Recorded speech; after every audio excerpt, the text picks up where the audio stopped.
any additional witnesses. Mr. Reyes would like to address the court, but before that, I'd like to address the court if I could. Yes. Okay, and then Mr. Eden, I see you there logged in. You know, obviously, a bit of a large ask from the court. You've got a very young man with no criminal history that kind of comes off the blocks with some really big cases. And I'm not making any excuses. Julian has owned up to what he did. He did what you read in the PSI there. He set these things up. He had a weapon.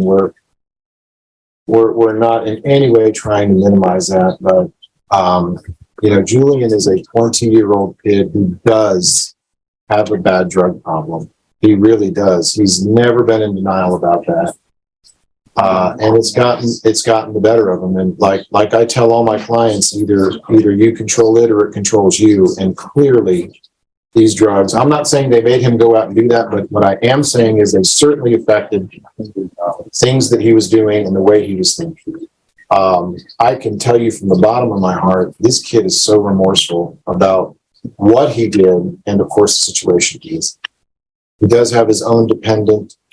He has a lot of stuff inside him, Judge, that you're going to hear about that really needs to get addressed. He needs more than drug counseling. He needs some real serious psychological issues. I think he probably has undiagnosed PTSD from a couple different things. Never made it to high school. I just feel like if you put him in prison, you're just going to, you know, lack of a better way of saying it, throwing a kid away. I really believe it. A kid that wants help, a kid that needs help, and I think a kid that really could benefit from help. And so I understand there are victims. I understand how serious this is, but you know, he's 20 years old and he's crying for help, and I hope you give it to him. His father was murdered. He wasn't there for that, but his father was murdered in Mexico, and that had a deep impact on him, and we talked about it. When he was 14, he witnessed a family member get murdered as well, and I know that had a deep impact on him. He's carrying around some large, heavy bags that he doesn't know what to do with, and then I think they led him down the path to drugs and the path to this violence. I believe his family when they say this is so far from the Julian they know, guns and violence.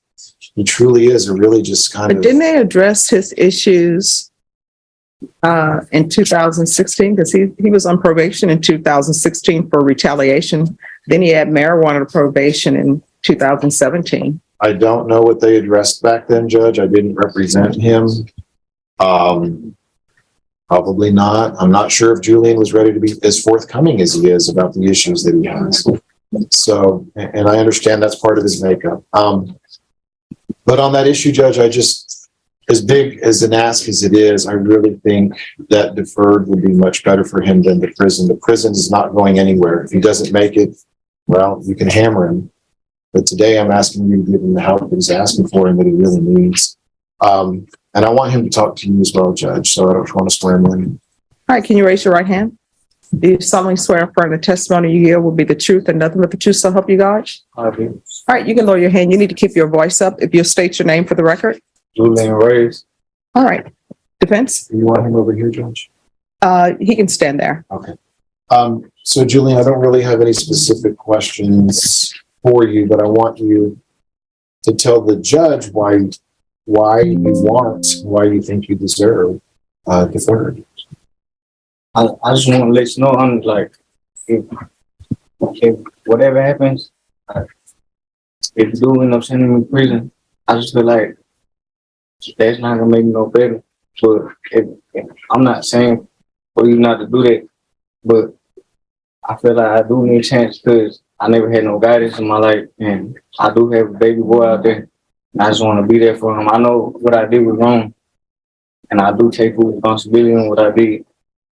Because I know nobody shouldn't have, do that but like, and I do take those drugs, those pills, that I do have a problem like on those pills. And by like seeing my brother die, like really that made me go like more into deep in it.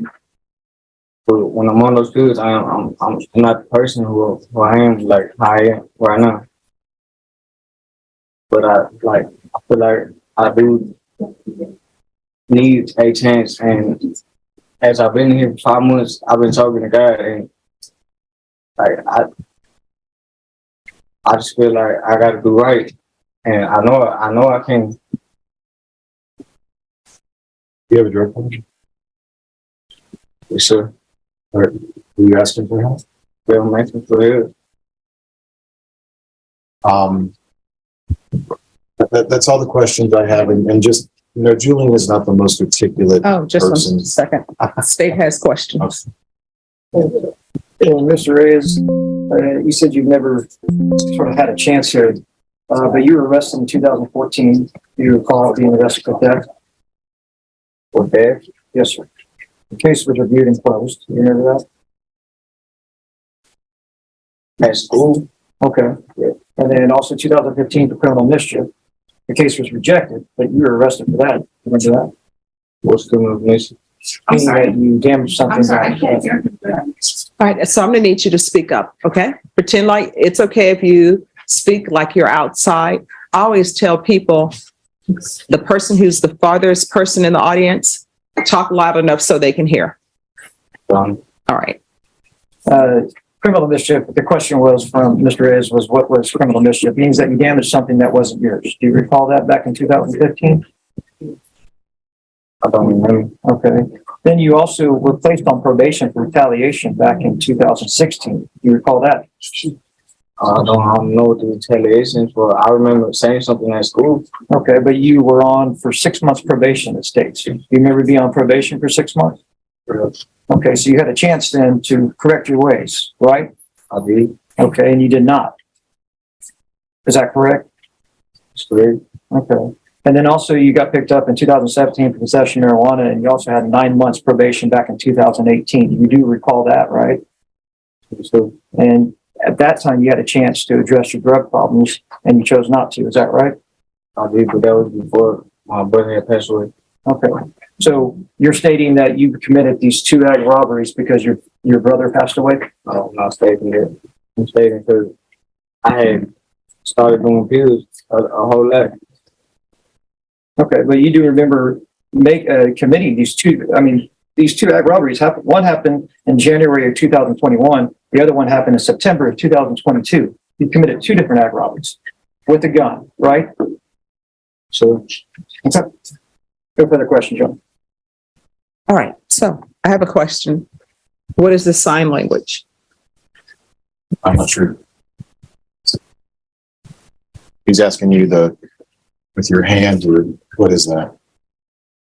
it's just something me and my brothers just, Yeah, but what does it mean?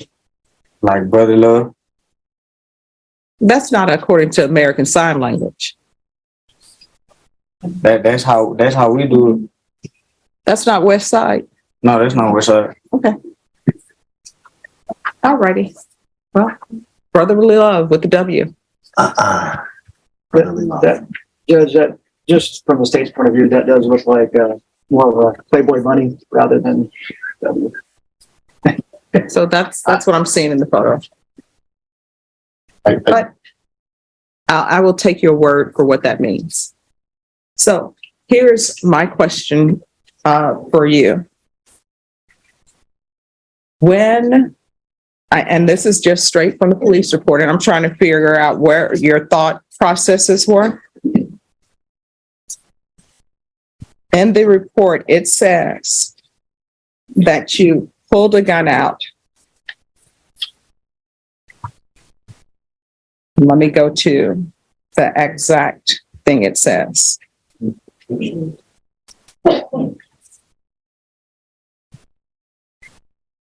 It says the victim stated he saw the suspect pull out a handgun from the suspect's waistband, pull the gun, slide back, and pointed the gun at the victim. Suspect then said, "Give me the phone, drop it on the floor, don't try anything or I'll bust a cap."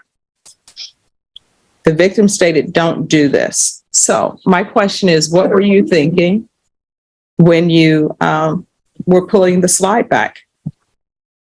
I wasn't thinking at all, young. Well, I mean, there had to be some thought process because this person was trying to sell this phone online and he set up a sale on an app on OfferUp. So somebody had to say, yes, I want to buy this item you're selling. Then there had to be a place to arrange to meet. Am I right? Sure. So did you go on OfferUp, see it, and make an arrangement to go meet? Yeah, but like, So here's my question. When you were on OfferUp, did you scroll through different items and say, this looks like a good item? How did that happen? I was just under the influence and just doing something that I shouldn't have been doing. Well, no, I mean, I know you're saying you're under the influence, but I'm wondering what your thought process are. Because if you're under the influence, you have to say, I'm going to go and OfferUp. I'm going to look for somebody who's selling something, somebody who looks like I can rob them. So then after you go and OfferUp and you say, yes, I will pay that price. Let's meet at this location. You all meet at the location. So then once you meet the person at the location, you had to find them and say, this is the guy, this is the person, this is what they said they will be wearing. You had to say, I'm taking a gun with me. And then when the person presented the cell phone for you to see, you had to have said, okay, I'm pulling out my gun because I want the cell phone. That's a lot of thought process that goes in for somebody who's high. So I'm just trying to figure out, what were you thinking during each stage of this robbery? I wasn't thinking on it. Okay. All right. Any other questions from either side? Not from the state, Your Honor. I don't have any additional questions. All right. So the court will hear argument. State, you're opposed? Yes, Your Honor. State's position is that the defendant has had previous chances to correct his ways. And when he was on bond or on this ag robbery that he currently pled to, there is another ag robbery that we're taking into consideration that he committed while he was on house arrest and committed at his own house. Counsel. So the fact is, Your Honor, the state's position is that the defendant has had his chances on even some type of supervision. So the state's position is that the 15 years TDC would be appropriate in this case. All right.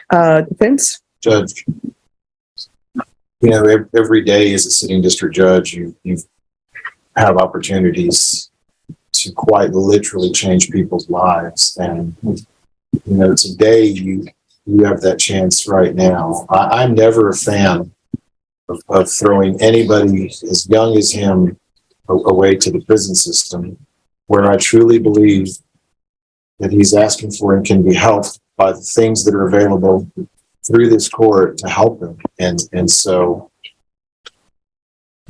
I just, understanding the serious nature of the case, you can change his life in a good way. And in 10 years, he can talk about the judge that really saved his life. His intentions are sincere. I believe that he's not a violent person despite the horribly violent things that he did.